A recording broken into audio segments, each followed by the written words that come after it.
A lot of friends in the room, a lot of great friends. And Mr. Vice President, thank you. And Secretary Nielsen, thank you very much. We're doing a great job at the border considering we don't have the tools. They don't give us the tools to work with. Meaning we have to have a wall. We have to have a barricade of some kind, a steel barricade. It's already designed. We're building a lot of wall as we speak, a tremendous amount, and we're renovating a lot of the other wall. Otherwise, by the way, with what's coming up, because of the strong economy that we have, we haven't had an economy like this, I guess, in over 50 years. Would you say that's correct, Steve? Like that, no? And because of the strong economy, everyone's pouring up, and we're stopping them. But it's a lot of work. We have incredible people at the border, and you have to thank all of the Border Patrol agents and the ICE agents. I see in Long Island, they don't want ICE. The radical Democrats don't want ICE there because they're too good. They're doing too good a job. And I always talk about Long Island. That's one of the real hotbeds for the MS-13 gangs. And I just see this morning where the really radical Democrats don't want them there because they don't want to do anything to disturb MS-13. And when you think about it, MS-13 is about the most violent gang. They say one of the most violent anywhere in the world. And we're sending them out by the thousands out of our country. So we think it's too bad. But I would say this, that the State of the Union speech has been canceled by Nancy Pelosi because she doesn't want to hear the truth. She doesn't want the American public to hear what's going on. And she's afraid of the truth. And the super left Democrats, the radical Democrats, what's going on in that party is shocking. I know many people that were Democrats and they're switching over right now, and they're switching over quickly. So I hope they know what they're doing for their party. So far, they haven't. If you know, I won the Senate, meaning we won the Senate all together, but we get no credit for that. They don't talk about that. They talk about the House. I didn't have any chance to, other than a couple of people, like from Kentucky, where I went and campaigned for Andy Barr, and for some others, they ended up winning their races, but I couldn't campaign too much, too many people. But we did a great job with the Senate, and people don't want to talk about it. I will say that the American people want to hear the truth. They have to hear the truth. And the truth is all about, and said, I think, and I hope well, we were planning on doing a really very important speech in front of the House and the Senate, the Supreme Court, and everybody else that's there. It's called the State of the Union. It's in the Constitution. We're supposed to be doing it, and now Nancy Pelosi, or Nancy as I call her, she doesn't want to hear the truth, and she doesn't want to hear, more importantly, the American people hear the truth. So we just found out that she's canceled it, and I think that's a great blotch on the incredible country that we all love. It's a great, great, horrible mark. I don't believe it's ever happened before. And it's always good to be part of history, but this is a very negative part of history. This is where people are afraid to open up and say what's going on. So it's a very, very negative part of history. I'd like to start today. We're talking about shutdown. We're talking about some conservative values. These are the great conservative leaders of our country, and they have very strong views, and we'll be doing that after the press leaves. But they have very strong views on the shutdown. And it's not that we have a choice. I don't think we have a choice. We have to make our country safe. We have done such an incredible job with such poor tools. We have catch and release, where you catch somebody and then you have to release that person into our country. We have so many different elements of rule and regulation. It's a very sad thing that's gone on, and this has happened over a long period of time. You take a look at the visa lottery. When there's a lottery, do you think they're putting their best people into those lotteries? It's a lottery. You know what a lottery is. Does anybody think they're putting their best people in? You have chain migration, where, as an example, the killer, the man who ran over people on the West Side Highway in New York, 8 people killed, 12 injured. And when you say 12 injured, nobody knows how badly injured they are. This isn't like they had a headache. This is big, big and horrible problems. Loss of legs and arms, and worse. And this man brought in many people, many, many people, through chain migration, it's called. So these are all Democrat principles that are no good for our country. They're hurting our country.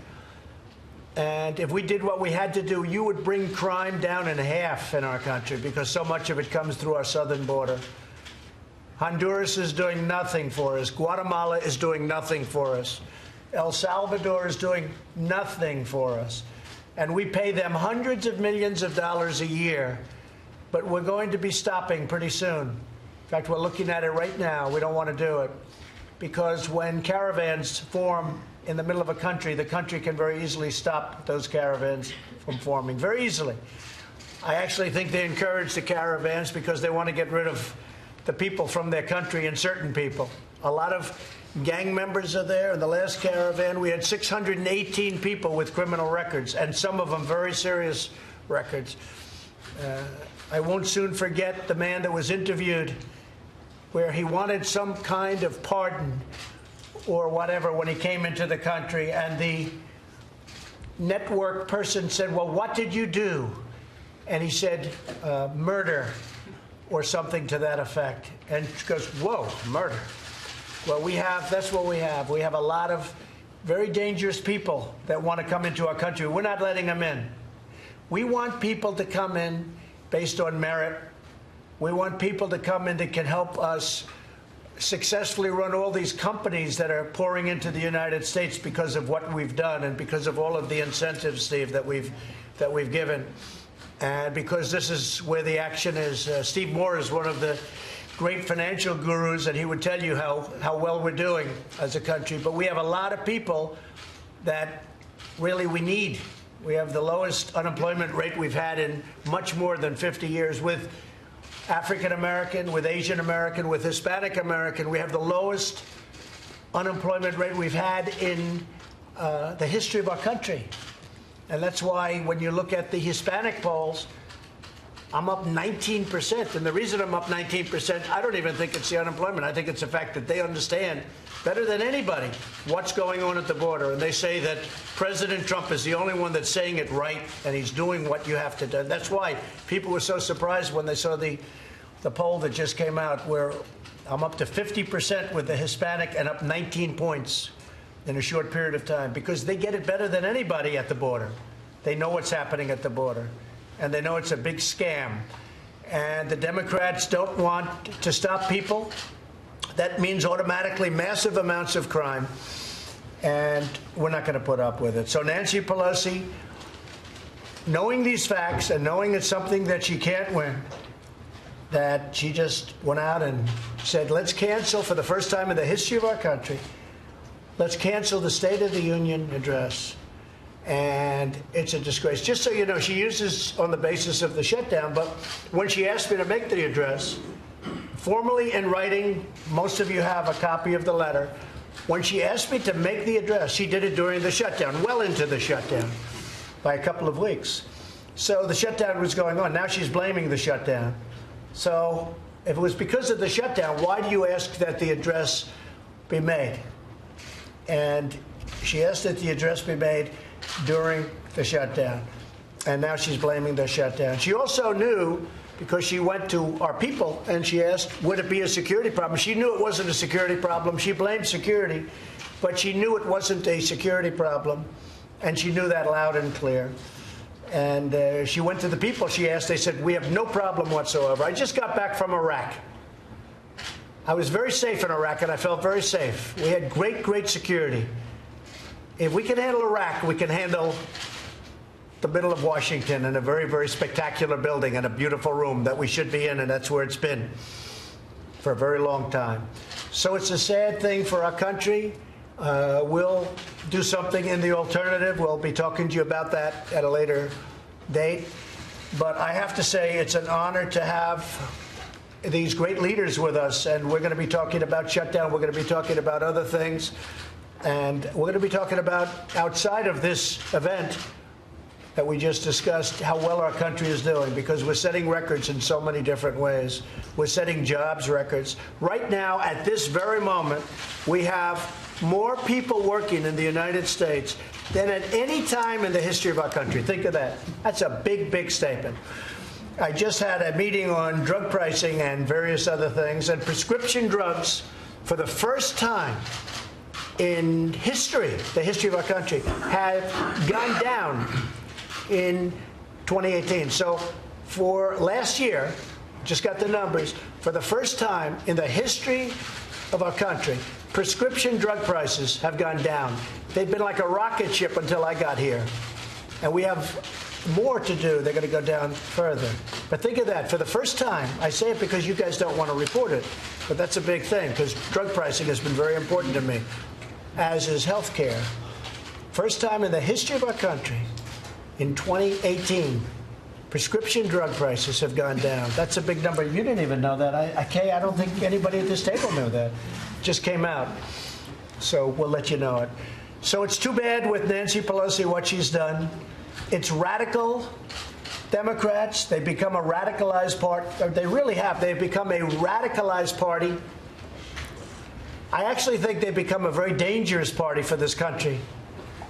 If you listen to what they're saying, what they're doing, I think they've become a very, very dangerous party for this country.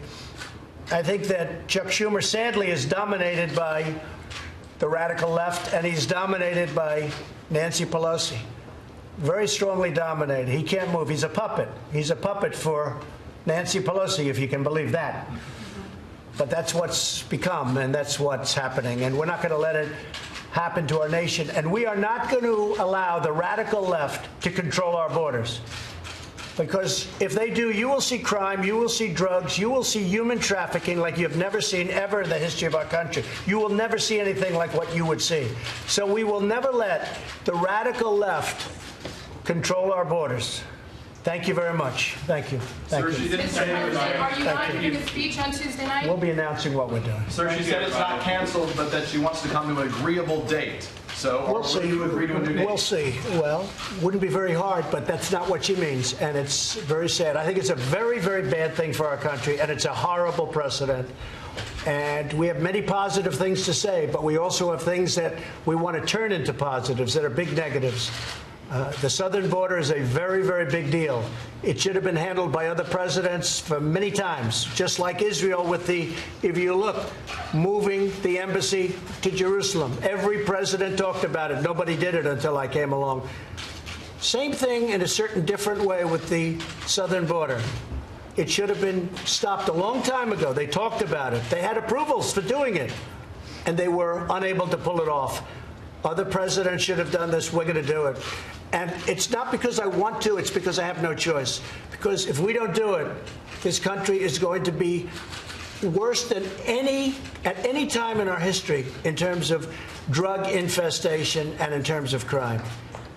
And our crime numbers are really good, but our crime numbers would be very much better if we had a stopped-up southern border. And by the way, the caravan now, they're saying, is massive. The caravan that's coming up.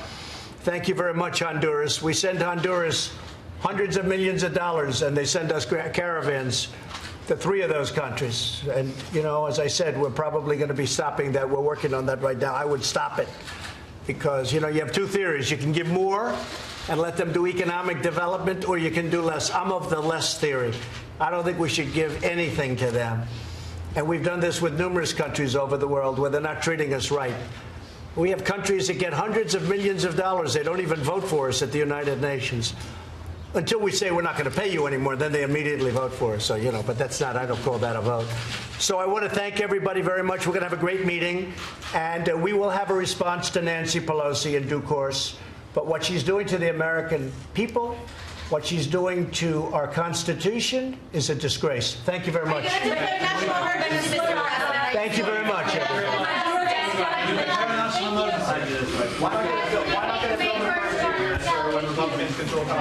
Thank you very much, everyone. Thanks.